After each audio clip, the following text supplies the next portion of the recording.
I rest not from my great task to open the eternal worlds, to open the immortal eyes of man inwards into the worlds of thought, into eternity, ever expanding in the bosom of God. Certain words in the course of long use gather so many strange connotations that they almost cease to mean anything at all. Such a word is imagination. This word is made to serve all manner of ideas, some of them directly opposed to one another. Fancy thought, hallucinations, suspicion. Indeed, so wide is its use and so varied its meanings, the word imagination has no status nor fixed significance. For example, we ask a man to use his imagination, meaning that his present outlook is too restricted and therefore not equal to the task. In the next breath, we tell him that his ideas are pure imagination, thereby implying that his ideas are unsound. We speak of a jealous or suspicious person as a victim of his own imagination, meaning that his thoughts are untrue. A minute later, we pay a man the highest tribute by describing him as a man of imagination. Thus, the word imagination has no definite meaning.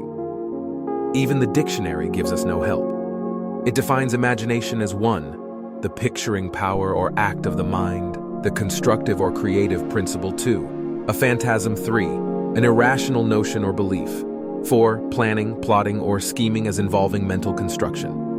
I identify the central figure of the Gospels with human imagination, the power which makes the forgiveness of sins, the achievement of our goals, inevitable. All things were made by him, and without him was not anything made that was made. There is only one thing in the world, imagination, and all are deformations of it. Imagination is the very gateway of reality. Man, said Blake, is either the ark of God or a phantom of the earth and of the water. Naturally, he is only a natural organ subject to sense. The eternal body of man is the imagination, that is God himself, the divine body. Yeshua, Jesus, we are his members. I know of no greater and truer definition of the imagination than that of Blake. By imagination, we have the power to be anything we desire to be. Through imagination, we disarm and transform the violence of the world. Our most intimate as well as our most casual relationships become imaginative as we awaken to the mystery hid from the ages that Christ in us is our imagination. We then realize that only as we live by imagination can we truly be said to live at all. I want this video to be the simplest, clearest, frankest work. I have the power to make it that I may encourage you to function imaginatively, that you may open your immortal eyes inwards into the worlds of thought, where you behold every desire of your heart as ripe grain, white already to harvest. I am come that they might have life, and that they might have it more abundantly. The abundant life that Christ promised us is ours to experience now, but not until we have the sense of Christ as our imagination can we experience it. The mystery hid from the ages, Christ in you, the hope of glory. This is the mystery which I am ever striving to realize more keenly myself and to urge upon others. Imagination is our Redeemer, the Lord from heaven, born of man but not begotten of man.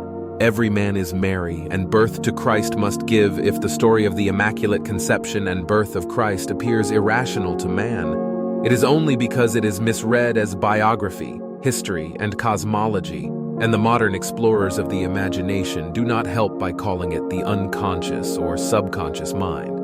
Imagination's birth and growth is the gradual transition from a God of tradition to a God of experience. If the birth of Christ in man seems slow, it is only because man is unwilling to let go the comfortable but false anchorage of tradition.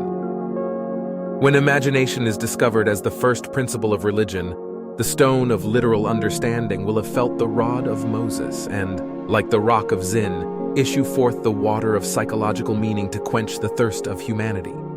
And all who take the proffered cup and live a life according to this truth will transform the water of psychological meaning into the wine of forgiveness.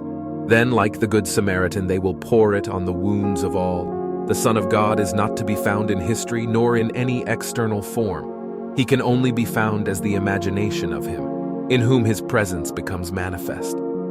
Oh, would thy heart but be a manger for his birth, God once more become a child on earth. Man is the garden in which this only begotten Son of God sleeps. He awakens this Son by lifting his imagination up to heaven and clothing men in godlike stature. We must go on imagining better than the best we know. Man, in the moment of his awakening to the imaginative life, must meet the test of sonship. Father, reveal thy Son in me. and it pleased God to reveal his Son in me. The supreme test of sonship is the forgiveness of sin. The test that your imagination is Christ Jesus, the Son of God, is your ability to forgive sin. Sin means missing one's mark in life, falling short of one's ideal, failing to achieve one's aim. Forgiveness means identification of man with his ideal or aim in life.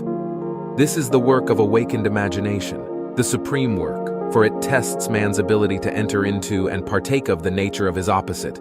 Let the weak man say, "I am strong." This is impossible.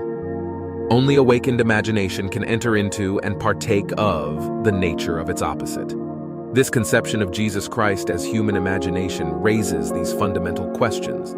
Is imagination a power sufficient not merely to enable me to assume that I am strong, but is it also of itself capable of executing the idea? Suppose that I desire to be in some other place or situation. Could I, by imagining myself into such a state and place, bring about their physical realization?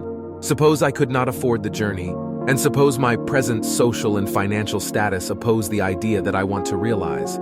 Would imagination be sufficient of itself to incarnate these desires? Does imagination comprehend reason by reason? I mean deductions from the observations of the senses. Does it recognize the external world of facts in the practical way of everyday life? Is imagination a complete guide to behavior? Suppose I am capable of acting with continuous imagination. That is, suppose I am capable of sustaining the feeling of my wish fulfilled. Will my assumption harden into fact?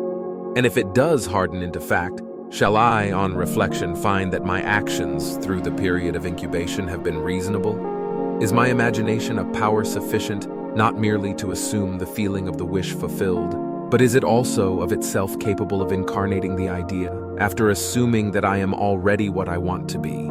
Must I continually guide myself by reasonable ideas and actions in order to bring about the fulfillment of my assumption? Experience has convinced me that an assumption, though false if persisted in, will harden into fact that continuous imagination is sufficient for all things, and all my reasonable plans and actions will never make up for my lack of continuous imagination. Is it not true that the teachings of the Gospels can only be received in terms of faith, and that the Son of God is constantly looking for signs of faith in people, that is, faith in their own imagination?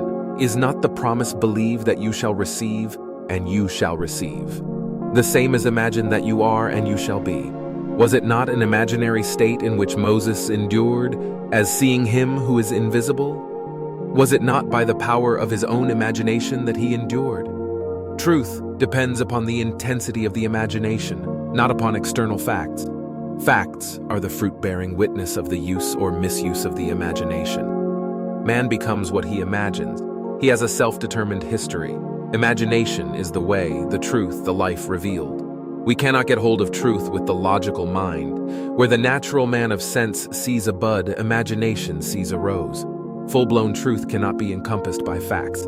As we awaken to the imaginative life, we discover that to imagine a thing is so makes it so, that a true judgment need not conform to the external reality to which it relates.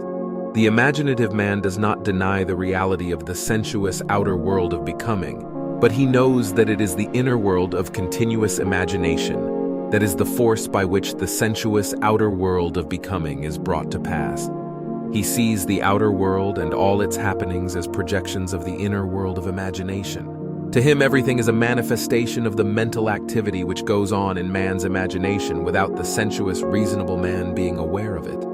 But he realizes that every man must become conscious of this interactivity and see the relationship between the inner causal world of imagination and the sensuous outer world of effects. It is a marvelous thing to find that you can imagine yourself into the state of your fulfilled desire and escape from the gels which ignorance built. The real man is a magnificent imagination. It is this self that must be awakened. Awake thou that sleepest, and arise from the dead, and Christ shall give thee light. The moment man discovers that his imagination is Christ, he accomplishes acts which on this level can only be called miraculous. But until man has the sense of Christ as his imagination, you did not choose me. I have chosen you. He will see everything in pure objectivity without any subjective relationship. Not realizing that all that he encounters is part of himself, he rebels at the thought that he has chosen the conditions of his life. that they are related by affinity to his own mental activity. Man must firmly come to believe that reality lies within him and not without.